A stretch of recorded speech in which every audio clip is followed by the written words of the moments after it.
Here's the summative assessment on titrations. We had a titration curve in question 1. One version of the question asked at point B, which of the following species has the higher concentration, and the other asked about point D. Both points are in the buffer region, right? The buffer zone, where you're adding strong base to what is a weak acid, and the pH is going up, but not substantially. Now, the halfway point in the titration is the point where I have equal moles of acid and base. I've got the 1-to-1 ratio, where then the pH equals the pKa. And so if I look at my equivalence point, the equivalence point looks to be about 40 milliliters. So then at 20 milliliters, yikes, there it is. Point C would be my halfway point, where I have an equal concentration or a 1-to-1 ratio of acid and base. So if I'm at point B, where the pH is a little bit less, then I know that the acid must have been a little bit more concentrated, still a buffer, but a little bit more acid than conjugate base. At point D, where the pH is a little bit higher, again, I still have a little buffer, but because it is slightly more basic, then I know that the conjugate base was the more concentrated particle. The second question, they were very similar. We had a 100 milliliter sample or an 80 milliliter sample of the weak acid of unknown molarity titrated with the 0.1 molar sodium hydroxide solution. The student carries out the titration but uses an indicator instead of the pH meter. If the indicator changes color slightly past the equivalence point, what will the student obtain for the calculated concentration of the acid? Well, first we should maybe start by finding the intended concentration of the acid. Then we can figure out how this error would affect our results.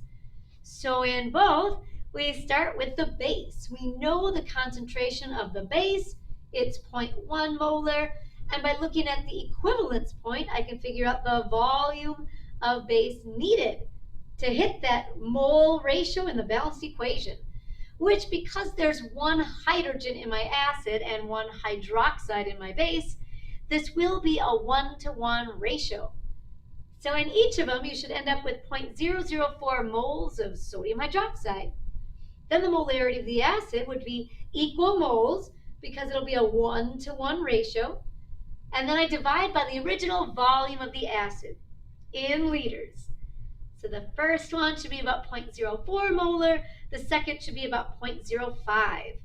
But if I went beyond the equivalence point, it means that I added too much base. So in both cases, I would have added beyond 40 milliliters, which then if I see, like, where does that error lie? Well, it's going to make the moles of base too high. And if the moles of base are too high, then moles of acid are going to be too high. So in both cases then, if my moles of the acid are too high, it's going to leave me with a concentration that's a little bit too high.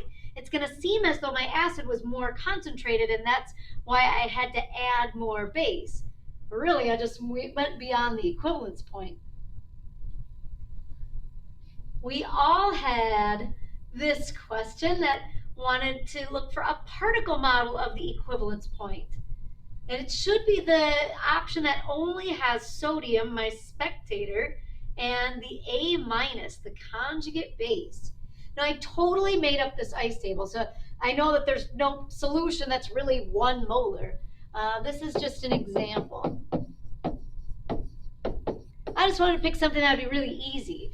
Like, this is what the equivalence point would look like in an ice table, where I would have equal amounts of acid and base, equal moles, or equal concentrations, moles per liter, so that both of those reactants will go down to 0, and all I'll have left is A minus, my conjugate base, and obviously the spectator from the sodium hydroxide is still present. If this were a strong acid and strong base, then all I would have is my spectators and water. But this one's a weak acid, and one of the ways that I know it's a weak acid is because when I found the equivalence point at 40 milliliters, I noticed that the pH is about an 8. So because the pH is greater than 7, then I know that the base was stronger than the acid. The base more fully dissociated in comparison to the acid. And finally, this was a good one. So in this titration, somebody is starting with the base and they are adding the HCl. So this time my pH is gradually dropping as I titrate. All right, so in both cases, we had 0.1 molar hydrochloric acid. The titration was monitored using a pH meter, and the results were plotted in the graph below. Okay, so now what if we performed the titration with a different concentration of acid? How would the titration curve look different? Assuming then that the sample of base is the same. Well, in the option on the left, they're using a sample of acid that's less concentrated. So it's just going to take me a lot more acid to hit the equivalence point. Whatever amount of weak base I have, that's not changing. And so the amount of hydroxide in the base is always going to be constant. But if I use a 0.01 molar solution, that has significantly less hydrogen. And so it's just going to take a lot more in order to reach the equivalence point. So the equivalence point would be at more than 40 milliliters. The pH will still be the same. It's still HCl and whatever the weak base was. So the pH will be the same. It's just that, yeah, it's going to take me a lot more volume. The pH beyond the equivalence point will be higher. No, it would not necessarily be a whole lot higher. And less than 40 milliliters would be needed. Nope, it's more. Beyond the equivalence point, we're still just going to have excess acid. So the pH will still be pretty acidic. In the second option, we have 1 molar HCl, so it's more concentrated. So this time it would take less hydrochloric acid to reach the equivalence point. The pH beyond the equivalence point would not necessarily be higher. It would be the same pH at the equivalence point. It's just going to take me less HCl to get there. And finally, my free response. There are 2 of them. So if you had lactic acid, then this is for you. If you had butanoic acid, then feel free to fast forward, or here's another one to practice. So lactic acid is a natural food preservative used in pickling. To determine the concentration of lactic acid in some pickle juice, a 100 milliliter sample is titrated with 0.1 molar sodium hydroxide. People do this for a living to make sure that the pH of a food product is consistent, that it's correct, in order to stunt the growth of bacteria. People really do this. In A, we want to use the graph to calculate the concentration of the lactic acid in the pickle juice. And so I'm just looking first at my equivalence point to find the volume of 0.1 molar sodium hydroxide needed to hit the ratio from the balanced equation, which is given to me, and it's 1 to 1. So I've got 25 milliliters of 0.1 molar sodium hydroxide, which I can solve for moles. And then all I have to do is divide by the original volume of the sample, 100 milliliters. So I get 0.025 molar lactic acid. Part B says, explain how the titration curve can be used to determine the Ka of lactic acid. Include an estimation. Okay, so now I'm looking at the halfway point. The halfway point is when I've added half as much, in this case, base as acid. And so if I were looking at this as just a generic ice table, my halfway point would be 0.5 moles per liter. So that still, the base would go down to be 0. but then my weak acid would also go down to 0.5, and my conjugate base will go up to the same amount. So this would be 0.5. So I would have that buffer with a 1-to-1 ratio. Awesome. So all I had to say is that I'm looking for the halfway point. And at that point, the pH should equal the pKa. So I kind of estimated, I don't know, like around a 4. And so my Ka is probably somewhere around 10 to the negative 4th. Now again, this is an estimate. So as long as your estimate is reasonable, you will earn full credit. Then in part C, we're looking at the addition of 20 milliliters of sodium hydroxide. Which species, the acid or its conjugate base, is present in a greater concentration? Okay, so I know that at the halfway point, I've got equal amounts of the weak acid and its conjugate base. The halfway point is halfway to the equivalence point. So if the equivalence point is at 25 milliliters, the halfway point would be at about 12.5, right? So at 12.5 milliliters, I would have that 1-to-1 ratio. Well, 20 milliliters is a little bit beyond the halfway point. It's a little bit more basic than the 1-to-1 ratio. So then I know that the conjugate base must have a greater concentration. And finally, part D is looking at indicators. In 1, we wanted to know the indicator that would be the best choice. So because my titration is a strong base and a weak acid, and my pH is still slightly basic at the equivalence point, the phenolphthalein is probably my best choice. Part 2 is a little bit more of a stumper. A student claims that if the same titration were performed using formic acid with a Ka that's really similar, a different indicator would be needed. And in that case, we're going to disagree. So we want our indicator to turn colors at the equivalence point, right? And at this point, if I've got two acids that have about the same Ka value, then they're going to dissociate to about the same extent.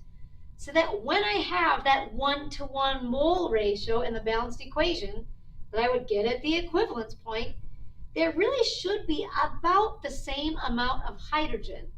And obviously I'm then using the same concentration and the same amount of sodium hydroxide. So because the pH should be similar at the equivalence point, I should be able to use the same indicator, that they both have about the same Ka. And again, we want the indicator to turn colors at the equivalence point. Now the other version of this question looked at butanoic acid that is used in proper functioning of your gastrointestinal tract. It is found in many dairy products such as milk. So to determine the amount of butanoic acid in 100 milliliters of milk, we titrate it with 0.5 molar sodium hydroxide.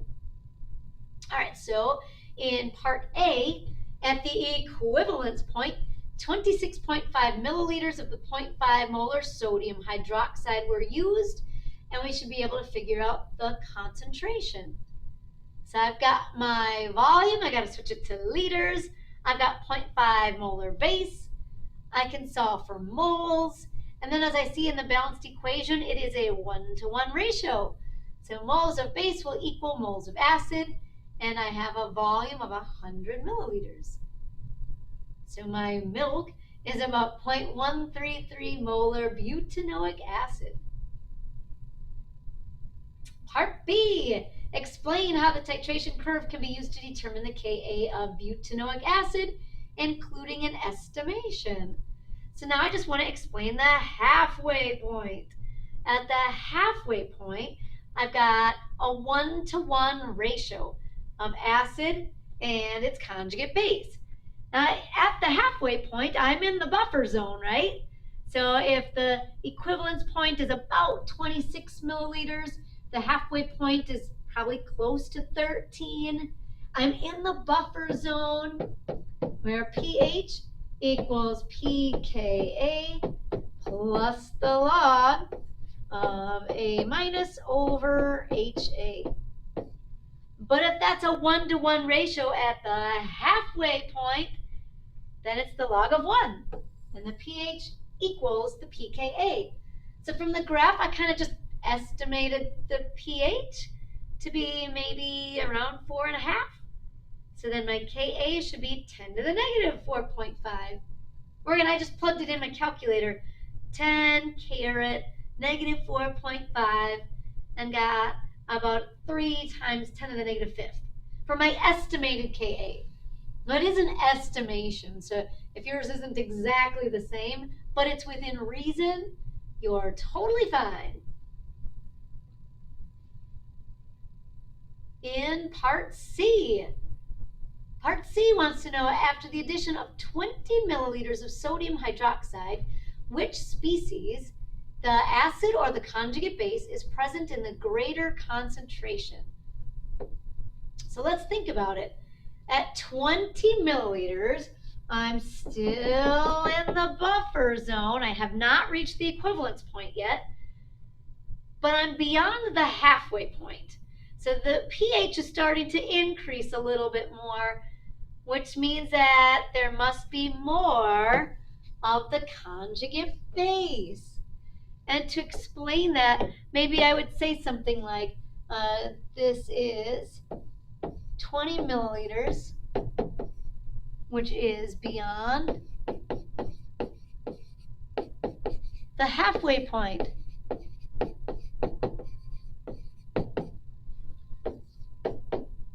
Where the ratio is 1-to-1. We would have a 1-to-1 ratio of the weak acid and its conjugate base, whatever it might be.